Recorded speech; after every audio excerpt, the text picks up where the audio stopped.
Paul. Time, Paul. It's time to sleep no more. You need to wake up. It's podcast time. I'm awake. Sleep no more. I'm awake. What are we doing? What is it? We're doing our Battle Royale episode where we discuss Sleep No More. Wake me up when it's finished. No, wake up. What? What do you want? What's going on?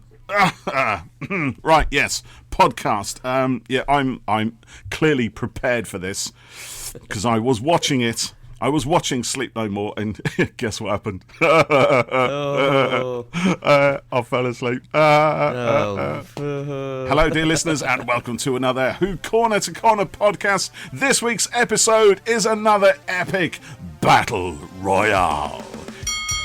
Yes, indeed. We are going to be looking at the somewhat divisive Doctor Who story, Sleep No More by Mark Gatiss. And we have one of us is for it and one of us is against it. So, without any further ado, in the red corner, we have Geoff Cockwell. Geoff will be supporting this rather fabulous episode. At least that's how he sees it. Geoff, a quick interview with you, my friend. In a nutshell, what is Sleep No More to you? A massively underrated meta masterpiece that does something that Doctor Who has never done before. And in the blue corner, it's Paul Laville. That's my surname. And Paul, just a quick interview with you. What do you think of Sleep No More? I mean, you know, it's frankly, mate, it's a load of bollocks. So there we go. The scene is set for our Battle Royale. Let's see how it plays out. So, do you know we've done this is our second Battle Royale, and in both of these so far, I've liked the episode and you haven't. What's that all about? I'm a bad guy in these things, and you know I like to think that I maintain a rather positive outlook, but can't deny it, mate. I'm not a fan of this story. Well, it seems a lot of people are not fans, which is. Well, you know, it's a great shame, really, because... It's a shame. It's a great shame, mate. Yes, smashy, yes. I just drifted off there. I think, so let's... I'm sure people know the episode, but for anyone that doesn't, Capaldi's Doctor 12 and Clara end up on a spaceship, don't they? Yeah, some kind of lab in orbit around Neptune, right? Yeah. And it's called the Leverrier space station. So the synopsis is: it fell silent a few days ago or a day ago. No one really knows what happened. Some footage of the attempted rescue mission was found. The station appears empty except for two nosy time travellers, the Doctor and Clara. So the whole thing is done like. As a sort of found footage, you know, Blair Witch, Cloverfield type thing, and it uses quite a clever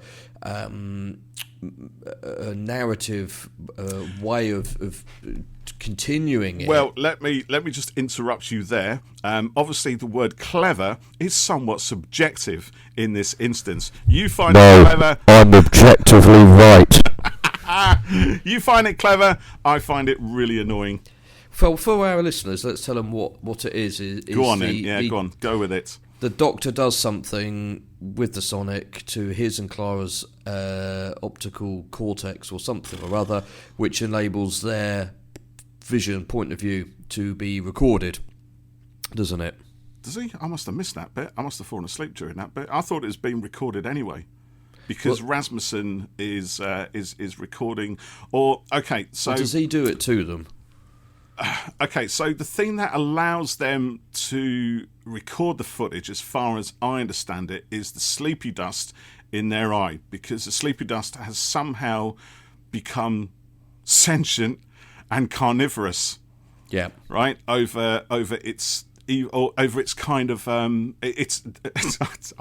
can't believe I'm even trying to explain this, but the whole plot is hinging on the fact that sleepy dust has become sentient and carnivorous, by way of the Morpheus, the technology driving these Morpheus sleepy pods, which were designed by Rasmussen, the guy who's alone in the Leverrier lab in orbit around Neptune, to basically compress all your sleep requirements for some period of time into 5-minute bursts. So presumably all the sleep we would need in 24 hours, you step into one of these machines and it does the whole job in 5 minutes, thereby allowing you to spend more time working for whatever corporation you work for.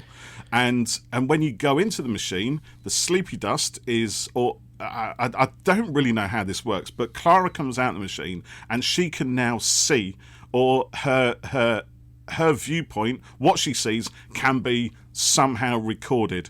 It's a little bit fudgy. Yes, that's right. Yeah, I thought he did it, for the Doctor did it for some reason, but yeah, you're right. And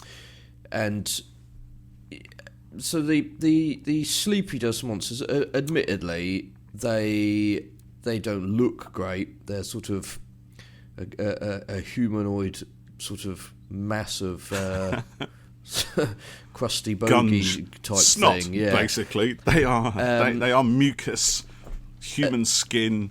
I think the Doctor lists off or rattles off a whole list of things which make up sleepy dust, and somehow it has acquired sentience and an appetite for human flesh. Yeah. They probably would have looked better as a creature with CG elements to them, to sort of make them be rippling and stuff. And they sort of got a gigantic like Dementor face mouth, gaping hole type thing. I actually quite like that, and actually I sort of do like the way that they're really seen in glimpses. Yeah, I was going to say... And there's like a filter applied to the lens in some of the footage where it looks really grainy and very nightmarish with the black and white and the shadows. So I do like that aspect of it. When you actually kind of see them full on as sort of lumbering things with arms and legs, you sort of see the joins, I believe. But that's... I was going to say, though... That's no better or worse than most average Doctor Who monsters, exactly. I think. We are criticising them, but then there's plenty of other, monsters in the show's history that are better off in the shadows. So I do think that, and that's never a slight, on the design or anything per se. It's just often, budget, time, etc. Things don't, get realised as good as wanted. But I do think that in Sleep No More it works quite well that you only see the monsters in these sort of glimpses and in the shadows and stuff like that, and it's a bit like the Alien in the first film. Oh, it's very much like Alien. We'll come to that, I'm sure. Well, the Alien in that was a guy in black leggings, plimsolls with a few bits of pipe stuck on him, and apart from the headpiece, the actual suit is pretty laughable, probably. I once saw that in a film exhibition bit at Disney World, and it was cracked and decaying, and obviously it's very old now, but it was... Well, that was 1978, I think, when that thing was in production.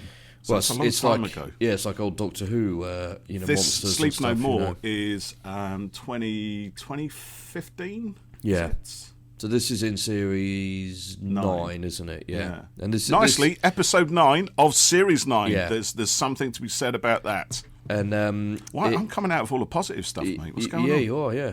And this is really this is Clara's last on-screen adventure. Yes, it is. Before Face the Raven, when she dies temporarily.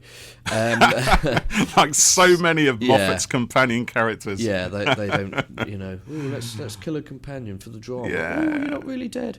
Yeah, we'll bring him back next week and give him a happy send off. Yeah.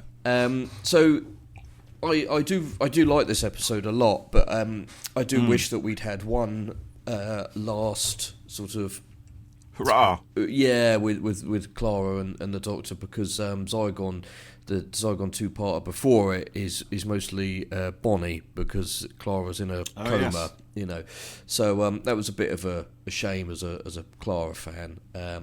But what I liked about this episode, Sleep No More, is it's tried something different. which I think is good, for a show as long running as Doctor Who. It should try something different from time to time, and I think the audience should grant it that opportunity. It's a bit like when Buffy did a musical episode, or Angel did one where he turned into a Muppet. They were both. You have mentioned this in the podcast brilliant previously. Very, very clever. And what I liked about Sleep No More is that it goes along with this found footage thing, and I think that all works quite nicely, and you see Rasmussen and everything. But the thing that really made it work for me, I'm just going to jump straight ahead, is the end, where he's talking to camera, and then he decays, isn't he? As Rasmussen, isn't it? Yeah, as a pile of sand and everything, and then it's played as though we are now watching this sort of documentary thing that he has constructed to happen, and that video file has now infected the viewer in their eye with the sleepy dust thing, which is going to cause us to turn into sleep monsters and blah blah blah. So it kind of takes it from being just watching an episode of a TV show to making it quote unquote real, and we as the viewer are now participants in Rasmus's plan, and to have become infected by it at the end, and I really liked that. I thought it was very clever. But we know it's a fiction, don't we? Because we know we're watching a fictional TV story. You do, yeah. But the way it's played there at the end, if you can allow yourself to enjoy things, is to go, oh yeah, that's really clever. I'm now infected by it.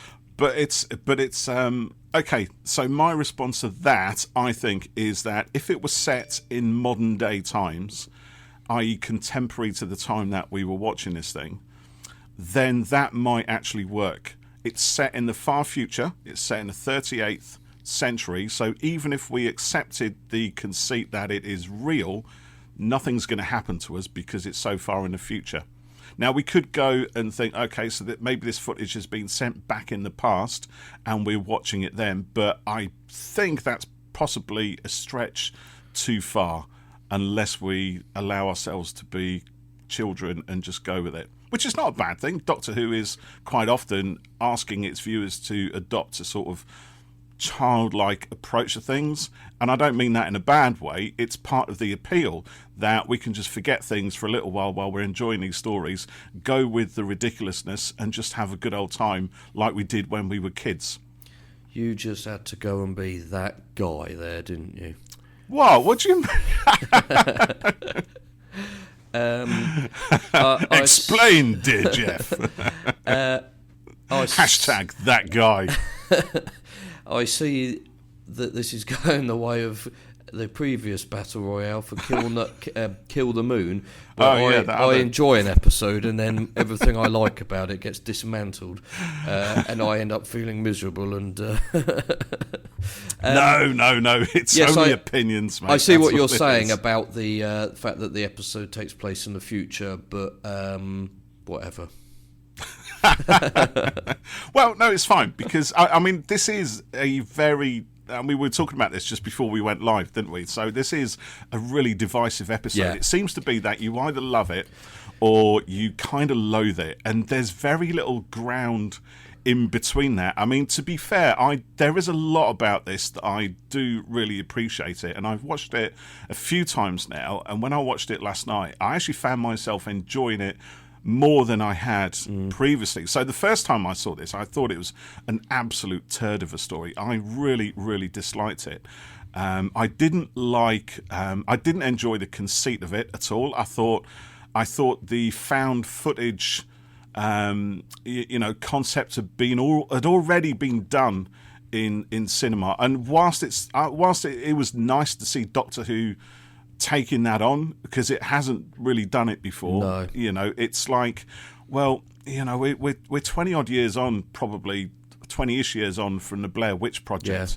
And even the Blair Witch wasn't really the first of that kind of style. It had been done a few times previously. Blair Witch really sort of put it into the mainstream. And there's been a lot of other stuff since then. You mentioned Cloverfield, which is another one of my faves. You know, I do enjoy that style of storytelling, but I think it works best when it's you know, the whole idea is to make it more immediate, more believable, and have that question, is it real, or, you know, did this thing actually happen? Because the punch at the end on Sleep No More really is only effective when you believe it's real. Otherwise, it's just a bit of a writer's flourish, if you like, a sort of Robert Holmes tactic to make you feel a little bit more scared than you would. It's a bit artificial. And whilst that's not too bad in this, because Rasmussen at the end admits that everything you've seen is kind of artificial anyway. Yes, these things happened, but he's assembled them into a story, right? He's manipulated events, and he's even manipulated the footage. So we have that whole kind of unreliable storyteller, the unreliable narrator, which is quite a nice literary technique. But again, that's been used a lot in literature and art throughout the centuries. You know, even back to some of the very first novels published, always had an unreliable narrator. Always sort of that. You know, there's a lot of stuff that attempted to break the fourth wall in order to bring the viewer into the narrative, or have the narrative leak out into the real world. And I think for Doctor Who to be doing this in 2015, it just needed something. For me, it just needed another dimension. It needed something particularly Doctor Who-like to make it successful in that. And I think what they do, you know, what Gatiss uses in this is the concept of the Sandman, the sleepy dust. But for me, I find that so incredibly ridiculous. I cannot buy into it. It is like the dragon's egg, the moon being a dragon's egg and hatching a newborn dragon. You know, I just cannot buy into it at all. I can buy into the police box, and I know probably what you're going to say about this. I can buy into the idea of a two-hearted time-travelling alien, but I cannot buy into the idea of sleep dust somehow becoming sentient and carnivorous. What am I and that's say? Before we even start with lots of other stuff. So here we go. So to summarise my rant so far, the concepts of found footage has already been done.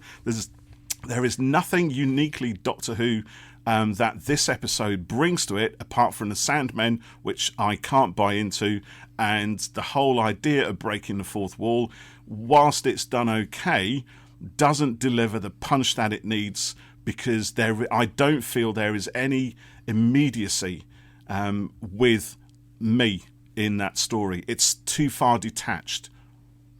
So what you're telling me is you think it's an all right episode? No, I think it's a load of bollocks. Good stuff I like. So I really, really love the direction in this. I love the set. I love the atmosphere. I like the way it does actually disrupt the normal style of Doctor Who storytelling. So we have, we start with the rescue ship, and we see things from their point of view. Obviously, found footage again, but as the ship docks with the lab, and people come out, then we encounter the Doctor and Clara at the same point in the narrative they do, and from their perspective. So I kind of like that bit. There is a lot to like about this episode, and as I said, I like a lot more of it. But it's probably still in my bottom three. Yeah, that's fair enough. I think a lot of people don't like it, and I think sometimes, I don't know. Probably no doubt wrong, but I think sometimes when stuff does something completely out of the norm for something, it can be a bit of a shock and a bit hard to sort of accept it, perhaps, if you see what I mean. This episode is unlike any that's been done before, so I can understand why people are a bit like, it's crap, I don't like it. I don't think that the story itself is bad at all. The Sandmen things could have been better realised, perhaps, and maybe if it was modern day set, that ending would have worked better. You've made me see. Maybe this is why I'm not a critical analyst of stuff, and I don't make 5-hour-long videos about what I didn't like, because I watch something and I go, I liked it, and then I focus on why I liked it, and I go, I thought the ending of this was really clever, and I don't think, probably because I must be stupid, I don't think, oh, well, hang on, it's set in the future, so therefore it doesn't actually work, because I'd rather go, that's cool, and do that, Which is fair enough. That's all right, mate. I mean, to be fair with that end sequence, the actual visual of it, where he kind of turns into the sand. He says there's something in my eye, crumbles, and he starts rubbing his eye, and it becomes a black hole of a crater, and then his whole head just kind of falls away into sand. I thought that was really, really effective, and that would have scared the bejesus out of me. In fact, it probably did. There is a real nightmarish, visceral quality to this, which isn't present in a lot of other quotation marks scary Doctor Who episodes. This does take the scare level into a very adult zone, I believe. I think if you're a kid watching this, remember in my early experiences watching The City of Death, when, and I know I've said this before, when Scaroth, Count Scarleone takes his face off to reveal the Jaggeroth behind it, when Sarah Jane stumbles across the kind of hacked together corpse of Morbius and the brain in the jar.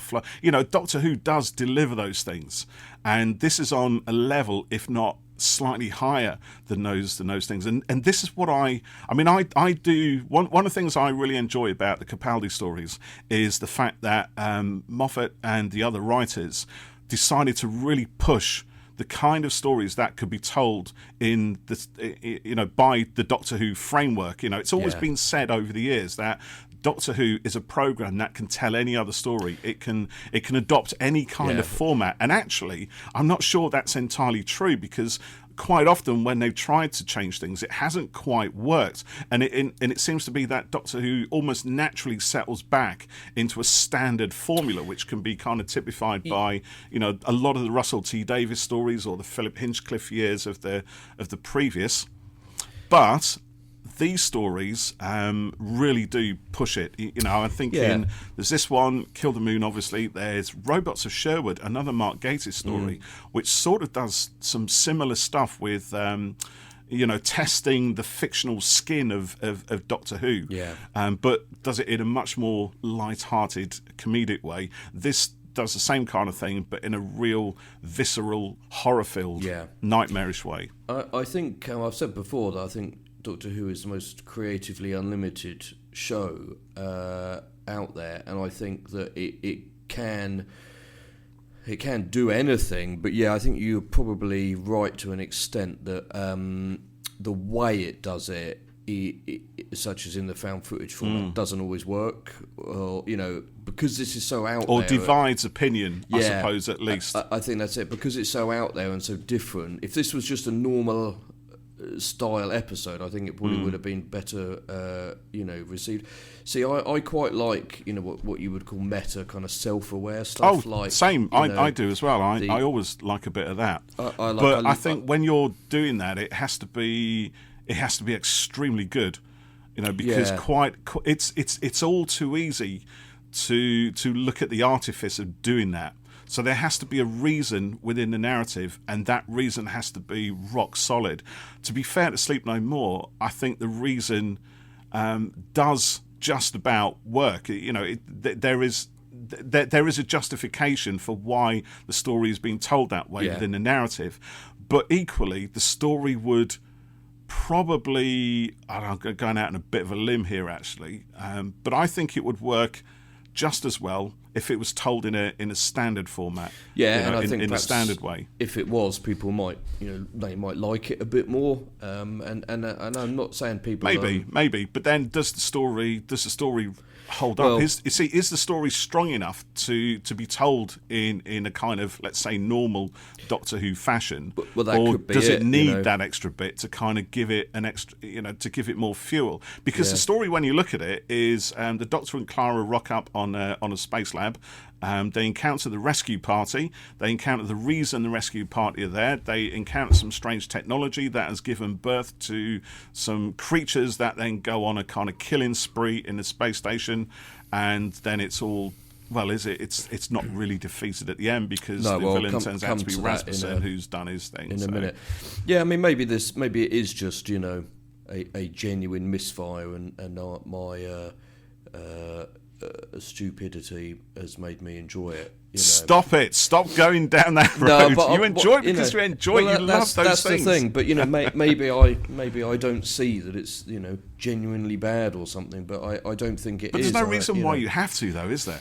Well, what? I have said that before. If you enjoy something, that is literally all that matters at the end of it. I was going to say about the recent Scream film, which is very clever because it works. Oh, that's another one that does a lot of the breaking the fourth wall stuff, isn't it? Well, they don't talk to you like the way She-Hulk did, but in Scream, it works as a real world sequel, to the previous four, and it also works as a sort of real world reboot of the series as well.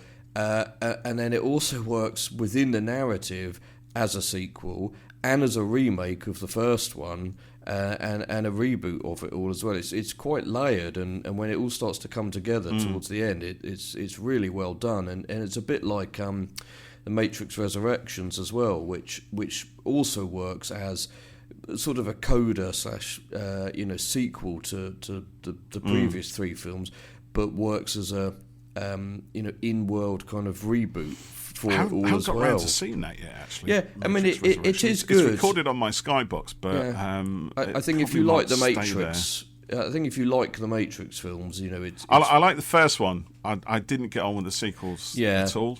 That's fair enough. I really enjoyed it. Obviously I don't agree with what your take on the sequels. Obviously, he doesn't agree with anything. I think Resurrections it worked nicely and had some really cool stuff in it. Probably wasn't necessary as a film, but it was good to get Keanu and Carrie Ann back and stuff. And I'm just thinking there about She-Hulk, the way she broke the fourth wall there, talking to the audience and stuff, and it was very funny. And then at the end, it completely shattered, like the fourth wall, the fifth wall, the sixth wall, and just went totally insane at the end. And it was absolutely brilliant. Yeah. And for me, that series was really good fun. I liked the sort of sitcom-y kind of style of it, and then at the end. It did so much that I kind of really admired its kind of madness in storytelling that they did with it. I thought it was great, and I don't know whether they'll have follow on from it, but the repercussions of it all within the MCU actually. I haven't seen the whole thing yet. I've only just done episode 2. Right. So I've got the rest of it, and so far I'm kind of mixed on the whole thing. I'm watching it with Freya actually, and I don't think she's enjoying it at all. But she wants to kind of watch it, but I'm waiting for her to tell me when she can actually do it, because the thing we're is, sort of hanging at the moment. With people, we're slightly going off. Oh, slightly, we're into our MCU C2C podcast now. We're doing Marvel stuff. Because Marvel comics were always designed to be that there's something for everyone. So you might read, Nick Fury and the Howling Commandos to get a war story, or you might read Werewolf by Night for horror or something. And it's not to say that you A, have to or watch, or B, will like everything. So people watch She-Hulk, and I think I think people maybe expect certain things from stuff within that world, and they're also trying to do some slightly different things and pushing it a little bit to keep it fresh and interesting. And She-Hulk sort of has no major repercussions within the wider world, and I think that's absolutely fine. And what it did is made an enjoyable story that was funny and gave us a really great central character who I want to see more of. And frankly, the fact that it was refreshing and different, I think was really good. I agree. Came along nicely, and so I think Tatiana Maslany was great as Jen and She-Hulk, and I want to see her more. Although the tease at the end was cruel. When you see it, you'll see what I mean. I'll let you know. But anyway, back to Sleep No More. The Doctor Who story that we're battling about. Yes. So Sleep No More, it ends with a rare defeat for the Doctor. They haven't sort of really solved it, have they? And solved what though? That would be my response to that. I'm sorry, that's a little bit trite, but there's. Yeah, okay, go on. There's no sort of win to it, and the monster hasn't been defeated. Yeah, and they actually haven't. Then you see the the bit with Rasmussen at the end, and he's won. And apparently Gatiss wanted to do a sequel, which I think would have been. Well, I don't know. I guess 12 and Clara, they sort of gone off to investigate more, and. Maybe it would have carried on with Bill or something, but I'm guessing because of the sort of, negative reception to the episode, that the idea was abandoned. So I'd love to see or hear on audio, what the follow-up to it would have been. So that was a bit of a shame that, when something is taken badly and they don't follow through on things, there's a nice kind of sci-fi world just hovering at the edge of what we see, because obviously this all happens in an isolated setting, which I really like. The whole Neptune thing gives the story an atmosphere and a coldness and a remoteness that really helps the nightmarish quality of the story. But obviously the whole corporation thing, the whole Morpheus stuff, and why that Morpheus even exists, kind of implies that there's a whole heap of troubles going on back on planet Earth or in the Earth Empire or whatever it is, and that would be quite a nice thing to see how the Morpheus machine, if you like, is integrated into whatever society that looks like. Finding the right story to tell within that setting would be well within Gatiss's purview, so it would be quite interesting. But I think stripped of all the artifice, all the all the stuff that makes me look at the way the story is constructed, all the writerly stuff. I mean, just going off on allow me to go off on a little tangent here as well. This was so Mark Gatiss and Stephen Moffat were at this time really deeply invested in Sherlock, right? Yeah. And we were between series 2 and 3 or 3 and 4, whatever it is anyway. And do you know what? I kind of stopped watching Sherlock round about the same sort of time because of the same reasons. The stories were becoming, I mean, they were always very cleverly written. It's a key factor of Moffat and Gatiss. They're very aware of what they're doing as writers. They are very clever writers. They do like to mess around with the plot and with expectations, and I love that. And when you see it in the League of Gentlemen, the sketches and later on Inside Number 9 stuff. I know that's not Moffat, but anyway, and kind of on a tangent, but. The reason I stopped watching Sherlock was purely because it just pissed around with me too much. And instead of focusing on the story, I was focusing on the way the story is being told, and what the way and what that construction of narrative is trying to do to me. And it starts getting my heckles up. Right. And I start reacting negatively towards it. And so I stopped watching Sherlock, so I've no idea how the whole thing finished out. And frankly, I just don't care anymore. I started really invested in that series, but by the start of series 3, I think I just lost interest in it totally. So I had nothing. And this story, Sleep No More, was pretty much around the same sort of time, and I'm kind of like, here we go again. We've got more of this clever writerly stuff going on. Again, it got my hackles up. It gets me looking at the way the thing has been constructed rather than the story itself. And when I've watched it again repeated times and tried to look at the story, not really found an awful lot there to keep me interested or to sell my investment in it.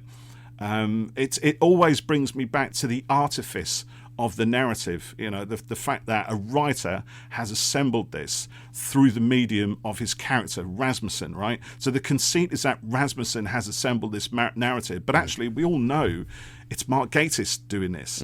And when the writer is so present in their stories, it has to be, for me, absolutely 100%. John Fowles does it in a lot of his stories. The Magus, the French lieutenant's woman, he breaks that fourth wall. He actually puts himself as a writer into his own story, right. and even that divides critics. It divides readers, because when you're reading a sort of 19th century romance novel, and there's a 20th century writer, the guy who wrote the book, sitting in a train carriage alongside his characters, commenting on his characters, it has to be sold. Yeah. For me, that actually kind of works, but it doesn't work here with Sleep No More. It works for me with Cloverfield even doesn't quite go that far, does it? No. I don't think Cloverfield put their own, the writers and directors of Cloverfield, they don't really put themselves in a narrative. They leave it to their characters, and they question, they allow the audience to question what they're seeing as real. And again, Cloverfield works because it's essentially just a Godzilla story, right? Yeah, Which we've seen time and time again. A B-movie monster invades a city, but it's told from such a, from the ground level perspective. It gives that kind of story another breath of life. Yes, yeah. Which again, and again, you could say, well, Sleep No More sort of does that, and maybe, but I just don't believe it. It doesn't buy me in. It doesn't pull me in quite the same way. Silence. And right, okay. So that was a lot of follow that. I'll tell you what then. Let me go through some positive stuff, right? Because I have made some notes, right? So I've already mentioned. I never watched Sherlock, by the way. Didn't you? Okay. No. Well, as far as I'm concerned, the only Sherlock is Robert Downey Jr. Oh my God! I can't believe you just said that in public.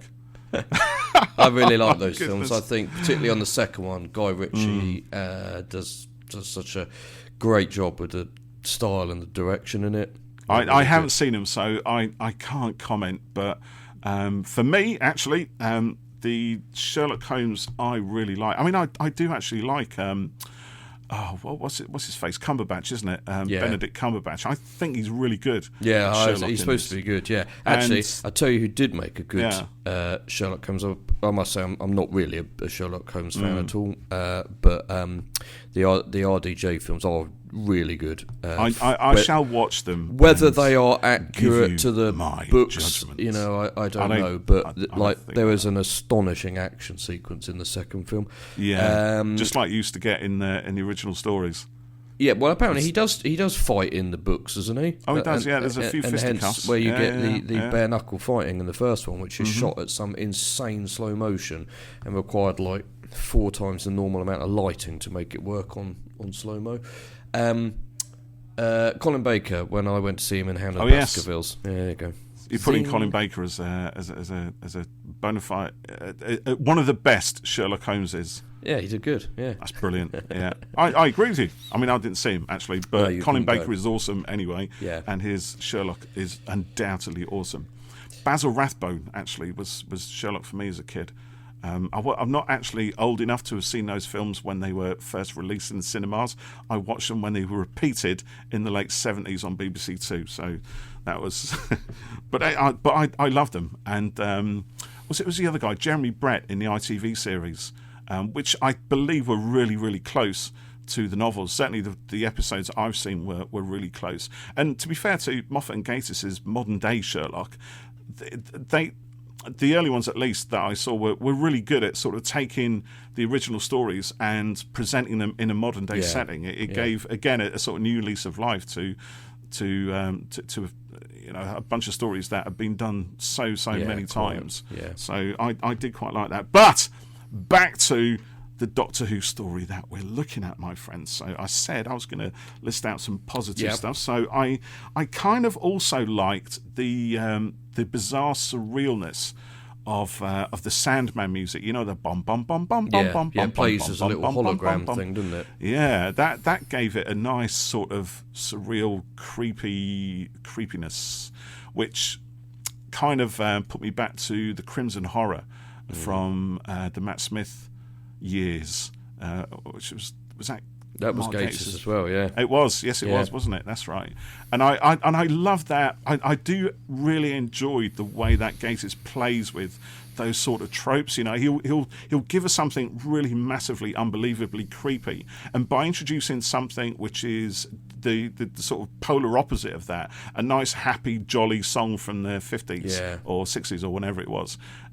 It just gives it makes the shivers go up the spine even more, I think. So I really enjoyed that. Although I think there's a sequence where Ando, I think, is it Deep Ando? He's trying to get into a room to escape the Sandmen, and the computer won't let him in because it's been reprogrammed by the staff at a Christmas party, and it won't let anybody in unless they say the song. I thought, again, that didn't quite. I like the idea of it, but I felt it was. It just didn't somehow quite work for me. I thought that's just a bit ridiculous. It's just again, it's just another. It's a writer's clever way of keeping us out of stopping the character getting what he needs to do done. So yeah, good on the one hand, but I didn't feel it was executed brilliantly, but others will disagree, and that's fine. I did also really enjoy how Clara became one of the voyeurs almost without us realising it. And so we don't see anything from either the Doctor's or Clara's point of view until Clara's been in the Morpheus machine, and she comes out, and then one or two of the viewpoints is from her, but we don't quite see it. And then later, as the story progresses, more and more of the viewpoints are from her perspective as well. And we seem to realise at just the kind of point that the Doctor realises. So I enjoyed that, and I said I enjoyed the isolation stuff, but I'm afraid there's a lot of stuff that I really didn't enjoy, and we touched on some of that. So I'm going to ask you a question now here, right? What the hell is a gravity shield? It's a shield that keeps the ship's gravity stable, and right? prevents. Did I miss that then? Because obviously. so I don't know what it by is. The ship's, well, here's the thing, right? Because I thought it was something like that, right? So it keeps but so there's a point in the story when the gravity shields fail, right? And the lab starts hurtling towards Neptune.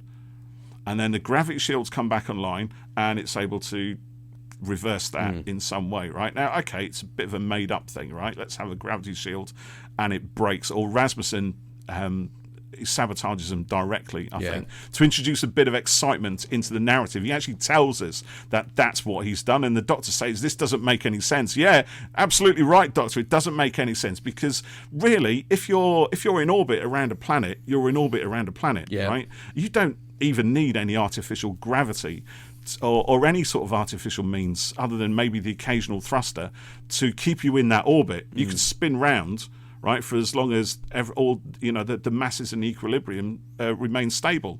So, okay, you can have something of shaking it up, but surely, rather than a gravity shield, you just fire a thruster in the wrong direction, and that orbit starts to decay, and you spiral inwards.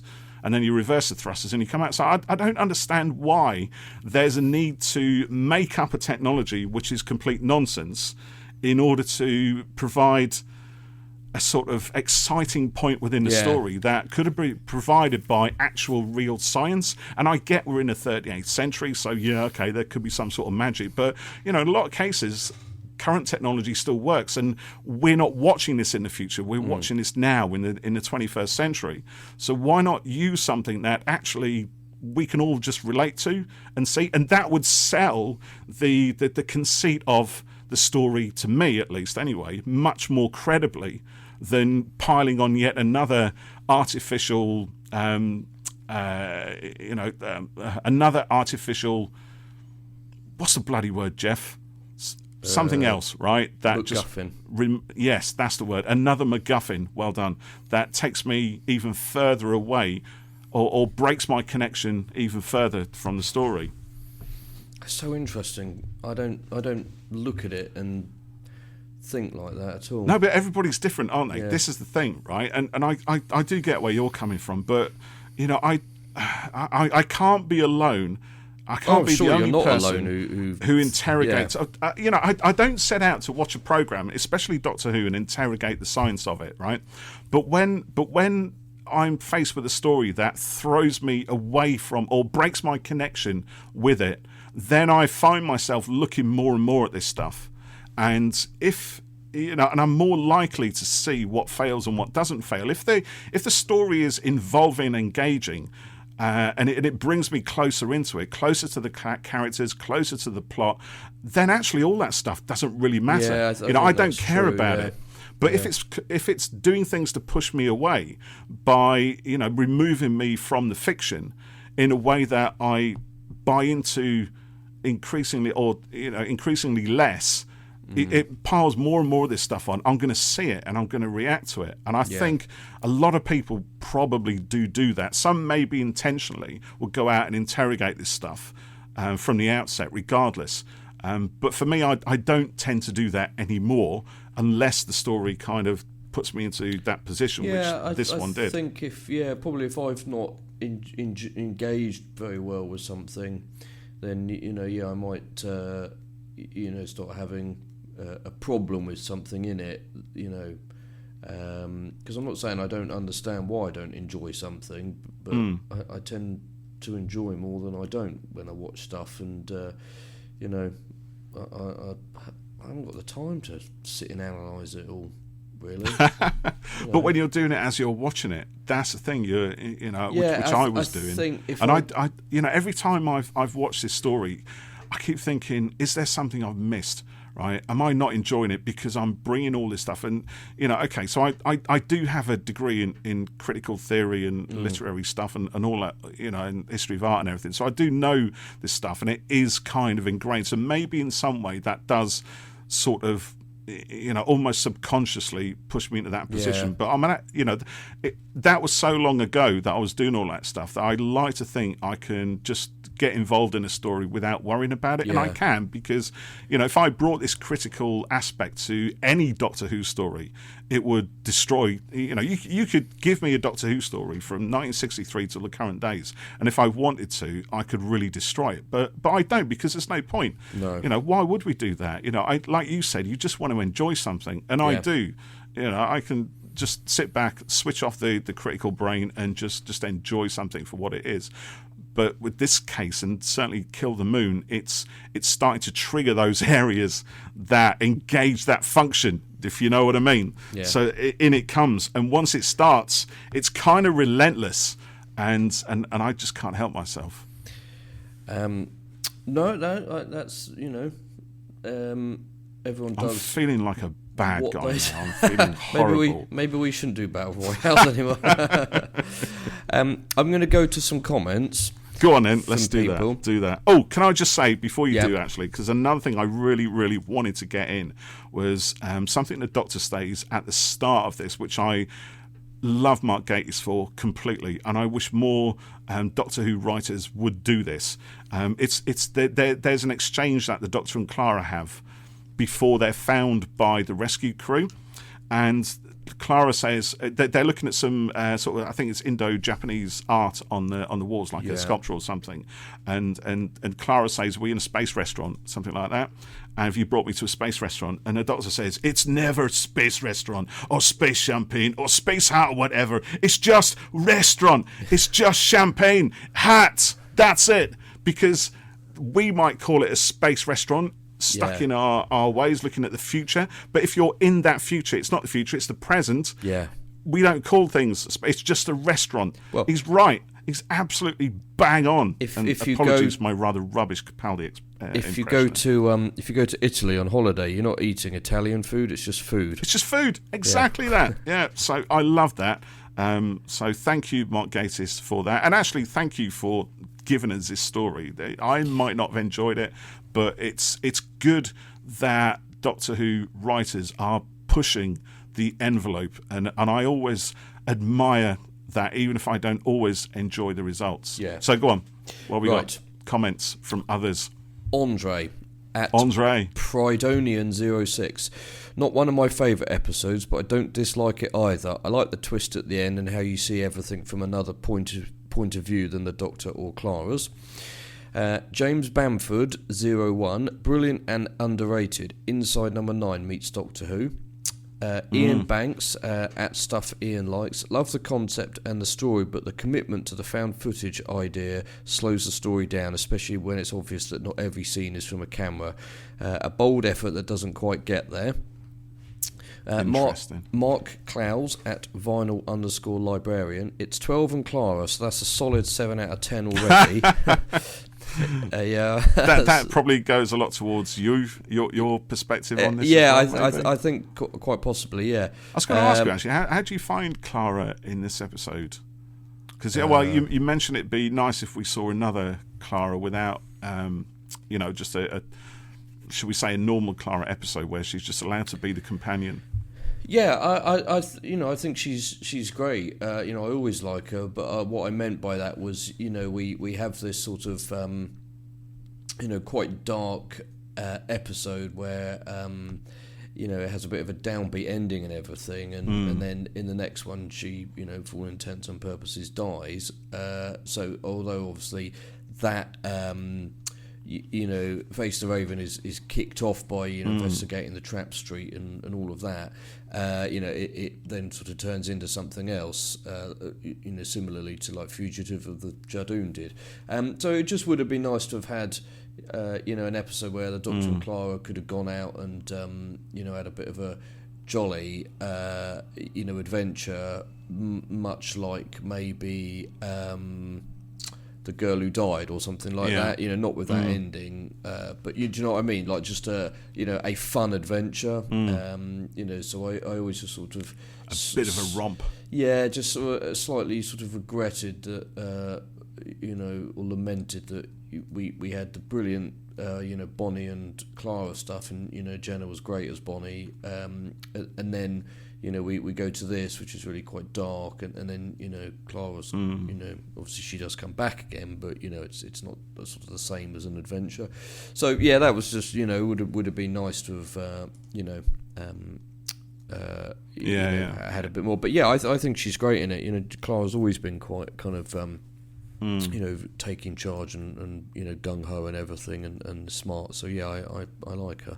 I think actually one of her finest hours, if not her very finest hour, is in Hellbent, because her rage and her defence of the Doctor, and actually when she asked the Doctor how long was he in the confession dial for, how many years, and that triggers her anger towards the Time Lords and everything. I mean she's astonishingly good in that. For me is when she really, really comes into her own as a character. Yeah, Jenna's brilliant, and I always felt she's really, really good. If I might have said this before, but if you haven't seen The Cry that she's in, it feels like it went under the radar a bit, but she is unbelievably good in that, and it's a performance and a series that should have had more attention, but I always felt that Clara was really important to the Doctor, as we see in Listen and the name of the Doctor and stuff like that, and the 50th as well. Yeah. Anyway, so Mark says, every season should have a quirky episode like this. I've never understood why it's not more popular. Can only assume it's been overshadowed being part of a top-tier season. Yeah, that's probably quite a good point, really. The rest of Series 9 is excellent, except for the Woman Who Lived, or whatever it's called. The one where Maisie Williams is a pirate, no highway girl. It was just sort of. I don't mind that one actually. I mean, it's fun. It's rompy. Jenna's not in it much because she was ill when they filmed it, so maybe that's partly why for me. And I don't think Maisie Williams is very good. Oh really? No. Oh, interesting. So yeah, it's okay. Cunning, but smart. There's Heaven Sent as well, isn't it? Which tends to be the most, or regarded as a peak in this season, because it's the one-hander from it's Capaldi. brilliant. Rachel Talalay's direction is everything just seems to be working, and it's a terrific it's story. Brilliant. And it's a bit like Midnight, being that sort of, obviously there's other characters in that one, but the focus is firmly on Tennant, and Blink as well. Blink is a very clever episode, but they're not. They're all three of those episodes are brilliant episodes, but they're not what I would call kind of traditional Doctor Who episodes. Yeah, but then neither is this one. No, really. and I mean, actually, the interesting story it tells probably is, but with all the other stuff on top of it, just takes it away from that. I think that's probably the problem, so to speak, for Sleep No More, is that the way it's presented is so jarring. That makes it difficult, because Midnight is not like any other episode. It all takes place in one room. Heaven Sent is just the Doctor on his own against a Dementor in white.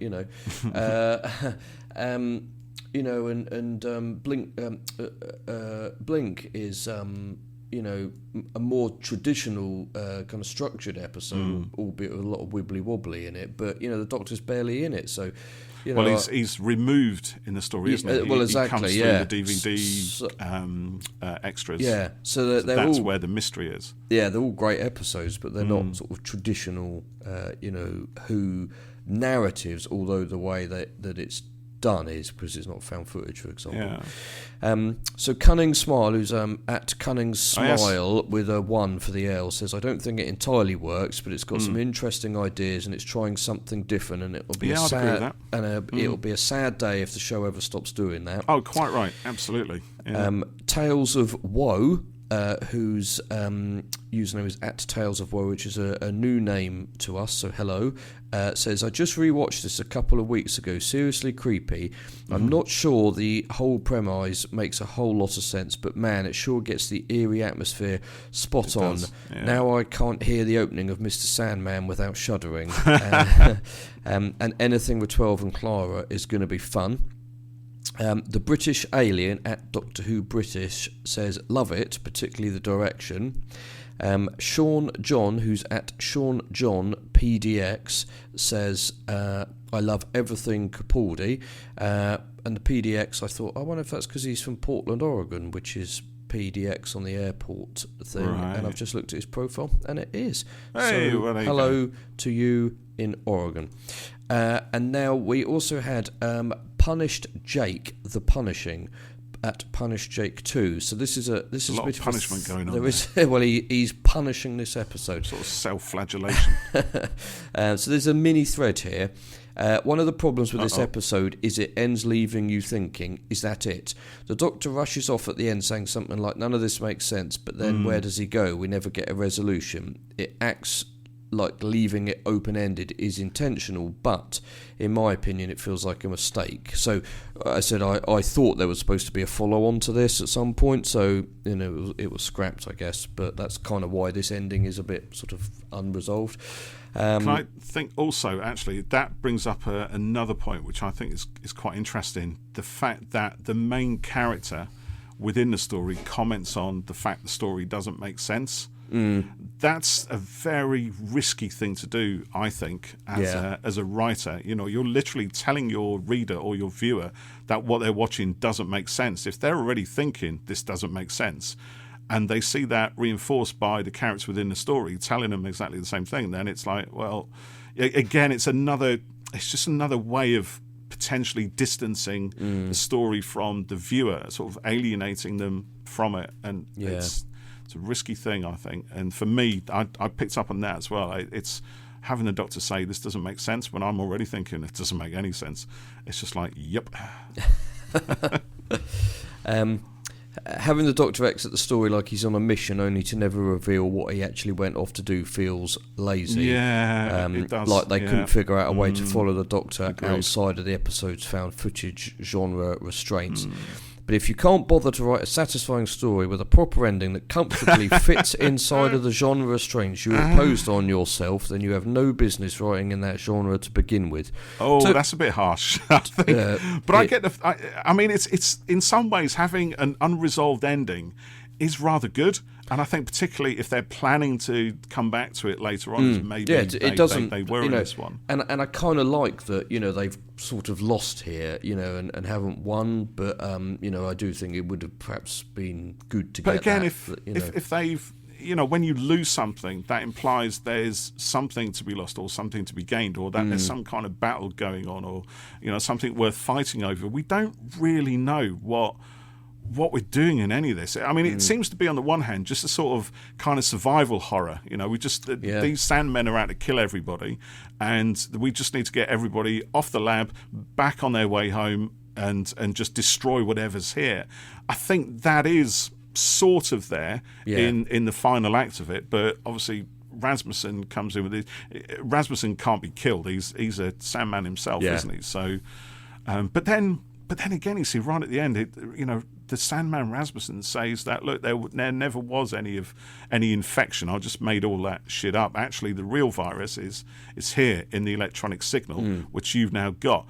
All of this you've just watched has been a load of bollocks just to keep you watching. I've constructed this story to keep that. For me, is kind of the cleverest part of it.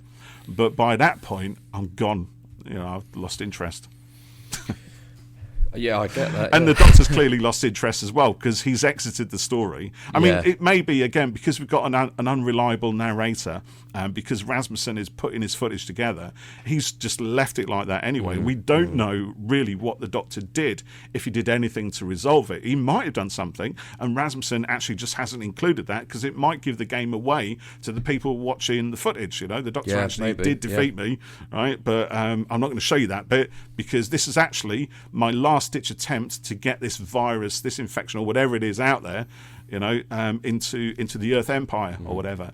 So there is that aspect of it, but that is so below the layers. It does require a bit of thought and a bit of a reach to get there, and you're assembling that from very well. I suppose I was going to say there's nothing in the story to give you that, but there is, because the whole idea is that Rasmussen, and he tells us, is assembling this footage. He's constructing a story. Yeah. So it's maybe that's one possible ending for it. Maybe.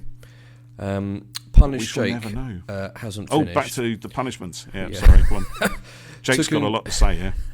To conclude, it feels like a prelude, not a satisfying story in its own right. What could have been a brilliant Robert Holmes-esque commentary on worker exploitation is reduced to Reece Shearsmith essentially looking into the camera and shouting "boo." It's a creepy pasta at best. Jake, I don't know what a creepy pasta is. Maybe it's a thing. Yeah, it could be. It's probably something that the kids say. I don't know. So anyway, well, this has been a Battle Royale. I hope that people listening have enjoyed it as much as I've enjoyed doing it. If only I hated some Doctor Who, then I'd turn the tables. That's just not possible, is it? Really. To be fair, I can't say that I hate this. I just. I don't really hate it. Yeah, it's not one of my favourites. It's not one of those that really kind of speaks to me. And I've already gone on about various other things, but there is a lot to love in it. The atmosphere. And another thing that I do love also is the lack of a Murray Gold score. I mean, it's there, but it's more the atmospherics. We have the little blink, blink, blink, the little plings and things. Yeah. Almost actually like Ridley Scott's Alien film. It's very, it pulls a lot of stuff from that visually and also aurally as well, the acoustics of it.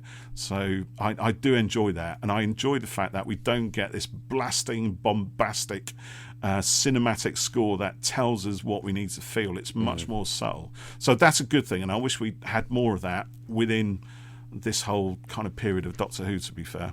Yeah.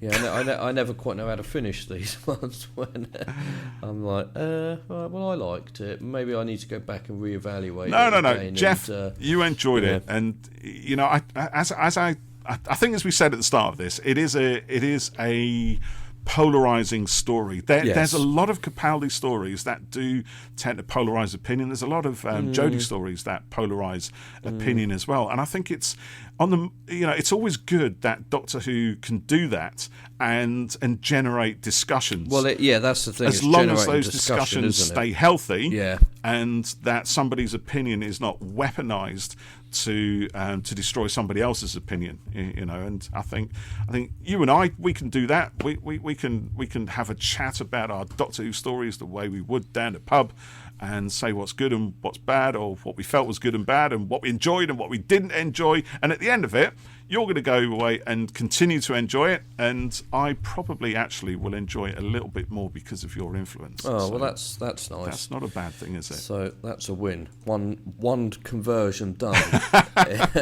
in the Sleep No More re-evaluation. There you go. Program. But I've just got to say, I'm always in admiration of Mark Gatiss's stories. I do enjoy his writing a lot, and whether this one just didn't quite work for me, that's fine. That's no big deal. I think it's good that he's tried something here, and if it didn't work for everyone, then that's so be it.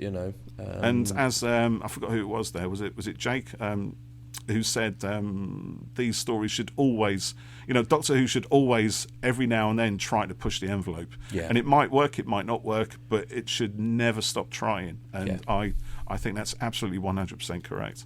Yeah, agreed. Yeah. Well, it's been fun doing quote unquote fun doing a battle royale. Well, it keeps us warm, doesn't it? Because it's bloody freezing outside. Icy today. It is. So I wonder what day of the year so far. Yeah, definitely. It was -3 in the car earlier. So I wonder what our next battle royale should be. Interesting. Maybe dear listeners can throw something out there and let us know what they think. But then, in some ways, it's got to be either you dislike it or I do, and one of us has got to. We got to be kind of opposite as we come into this. What episode Geoff likes would you like to hear Paul tear to pieces? No, it's not really like that. It's gently taking to pieces. What's an episode that I like that you don't like? Oh, hang on, no, we've just done that. We've done that. We need the other way around, don't we? What's one that I don't like that you might like? What is an episode that I would have nothing good to say about? I don't think even such an episode exists, does it? Blink. Ooh. Should we do Blink? No, I do like Blink. I just don't think it's representative of Doctor Who as a whole. But it is very clever, and I do like that sort of twisty, turny timeline stuff. I could tell you one that there's a couple that I really, really enjoy more than anything. Okay, say them, and I'll say if I like them. Right, okay. So we've got Silence in the Library. Great. That two-parter. Okay. Time of Angels, Flesh and Stone. Great. Okay. Caves of Androzani. I haven't seen that. Oh, you could watch it and then see, well, that might not be a battle royale because if you don't like it, you're just wrong, frankly. Yeah, the podcast ends here. Well, do you know what? You might not, actually, because it is quite a dark story and there's not much... I don't dislike dark things. Sorry. Okay, I just thought you liked everything frothy. Well, no, Sleep No More isn't exactly frothy, is it? No, exactly. Like that. So midnight. Yeah. Shut it. Shut your mouth, Liville. Yeah. Okay, on that note, maybe we should probably close it up. Yeah. Thank you, dear listeners. We've got some crackers coming up in time for the Christmas season. Depending on when you listen to this, next week we're talking to Al Dewar from Character Options. Yeah. I can't guarantee that'll be out before Christmas. It's got to get approval, etc. But we'll get it out as soon as we can. And we're also talking to Miranda Raisin from Mrs. Constant Clark at Big Finish fame. We've had to delay that one slightly, but we're on for that next week. And then we're going to do a special Christmas episode where we look at some Christmas specials, or maybe just one. I don't know. We haven't decided I was yet. thinking about this. What we could maybe do is list maybe a couple. Well, after this podcast, let's list which ones we should talk about. Okay, and I'm thinking I go away for a couple, 2 or 3. You come with another 2 or 3, and then we can talk about them. All right, let's do that. We'll do a tweet, and you can vote for it. Or that. Dear listeners, or we can vote for which ones we look at. Yeah. But I'm going to watch the ones I like anyway. So yeah, I'll do that as well. Yeah. Right. Thanks for listening as always, and we'll catch you soon. See you next time, listeners. Bye for now.